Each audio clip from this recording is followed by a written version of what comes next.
Ja! Det prøv. Esben, hvad skal du have for at spise resten af videre her? Ikke rigtig Der mange. er jo ikke engang et sted. Rigtig mange penge. Og rigtig meget cola bagefter. Hvad er rigtig mange penge for dig? Du skal drikke mælk bagefter. 2-3 kroner og Jeg sådan er noget? klar, hvor mange fede jeg har brændt. Nej, han skal bare have sin cola. Ved I godt det? Nej, det er ikke den der. Gutter. Okay, du får Ikke cola. der er mange Skal du videre. have penge med dig? Presset helt videre, eller hvad? Og han må godt beholde de 3,5 der er i pant. Eller de der 3 kroner i pant. Jeg ligger her halvanden hvidløg i den der skål. Altså,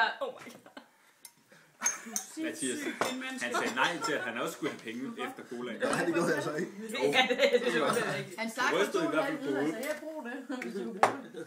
Det er fint nok, så presser jeg dig. Der er stadig et tilbage. Nej, du skal ikke ind i mit øre. Kan man tjene penge på at spise resten af det videre der? Hvad vil give Ebbe for at spise det?